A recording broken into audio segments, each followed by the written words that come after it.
அண்ணன் சிவஞான அவர்கள் பார்க்கிறோம். அன்புக்குரிய அமைப்பாளர்களே, பாசத்துக்குரிய குழந்தைகளே, எங்கள் இயக்கத்தின் தளபதிகளே, மறுமலர்ச்சி திராவிட முன்னேற்ற கழகம் தூத்துக்குடி மாவட்டத்துடைய அவைத் தலைவர் அன்பு சகோதரர் ரஞ்சன் அவர்களே, மாவட்ட துணைச் செயலாளர் மரியாதைக்குரிய ராஜகோபால் அவர்களே, நகர செயலாளர் அன்புமகன் மல்லிமுத்து அவர்களே, இயக்கத்தின் கழகத்தின் கழக தலைவரின் இதயத்தில் இடம்பெற்றிருக்கின்ற அருமை நண்பர்களே, உங்கள் அத்தனை பேருக்கும் முதற்கண் என் நன்றி கலந்த வணக்கத்தை தெரிவித்துக் கொள்கிறேன்.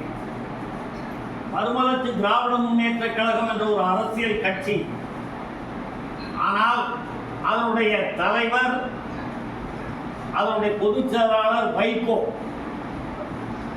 வைகோ என்றால் உலகத்தில் இருக்கின்ற அனைத்து தமிழர்களுக்கும் பாதுகாவலர் என்றார்.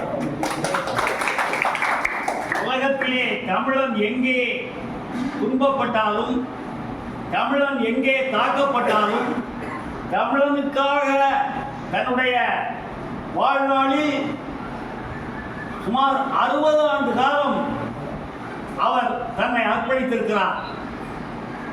இன்றளவும் அவருக்கு வயது 82 ஆகிறது. இன்றளவும் தமிழ்நாட்டிற்காகவும், தமிழ் மக்களுக்காகவும், தமிழ் இனத்திற்காகவும், தமிழ் மொழிக்காகவும் தன்னை அர்ப்பணித்துக் கொண்டிருக்கிறார்.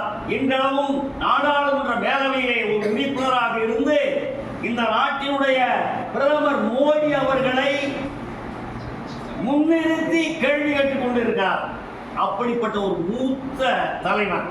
இந்த இனத்திற்காக பேரறிஞர் அண்ணா, தந்தை பெரியார், டாக்டர் கலைஞர் போன்ற பெரியவர்களெல்லாம் இருந்ததற்கு பின்னால் இன்றைக்கு ஒரே ஒருவரும் தலைவர் தமிழர்களுக்காக இருப்பவர் நமது இயக்கத்தினுடைய தலைவர். அவர் நம்மளாம் நினைப்போம், சரி அரசியல் ஒரு பெரிய பிரச்சனை, இதுல போய் என்ன பண்றது, நம்ம பிள்ளை குட்டிகளை பார்ப்போம், அதுகள் உயர்வதை பார்ப்போம், மனித இயற்கை. ஆனால் எனக்கு பின்னாலும் இந்த இயக்கத்தை பாதுகாக்க வேண்டும் என்பதற்காக நமக்கு இருக்கின்ற ஒரே புதல்வன் துரை வைகோ. இன்றைக்கு அவருக்கு 54 வயதாகிறது. இந்த திருச்சி நாடாளுமன்ற தேர்தலில் நிறுத்தி நாடாளுமன்றத்துக்கு தேர்ந்தெடுக்கப்பட்டிருக்கிறார்.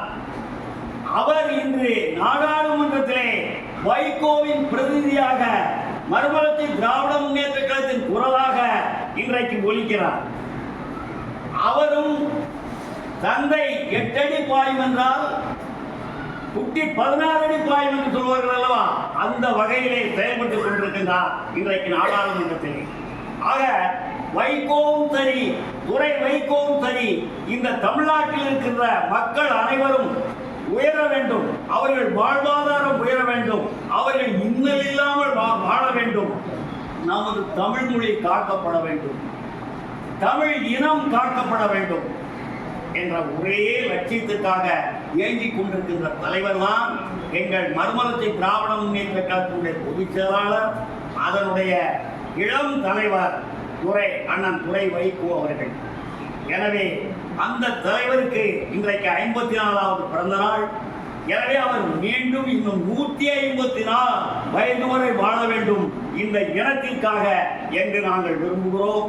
அதன்பால் அன்பு குழந்தைகளுக்கு எங்கள் மறுமலர்ச்சி திராவிட முன்னேற்ற கழகம் திருவைகுண்டம் நகரம் ஒன்றியத்தின் சார்பாக ஒரு சிறு உணவு, அரசுணை உணவு கொடுத்து அந்த பிள்ளைகளுடைய பிஞ்சு உள்ளத்தினுடைய வாழ்த்துக்களை பெறுவதற்காகத்தான், உங்கள் வாழ்த்துக்களை பெறுவதற்காகத்தான் நாங்கள் வந்திருக்கிறோம். எங்கள் தலைவருடைய புதல்வர் அவர்கள் நீடூழி வாழ வேண்டும், இந்த தமிழினத்திற்காக வாழ வேண்டும் என்று நீங்கள் நெஞ்சார வாயார வாழ்த்த வேண்டும். அதை நாங்கள் பார்க்க வேண்டும் என்று வந்திருக்கிறோம். வாழ்க வளமுடன், அனைவரும் வாழ்க, வாழ்க மறுமலர்ச்சி திராவிட முன்னேற்ற கழகம் என்று கூறி விடைபெறுகிறேன்.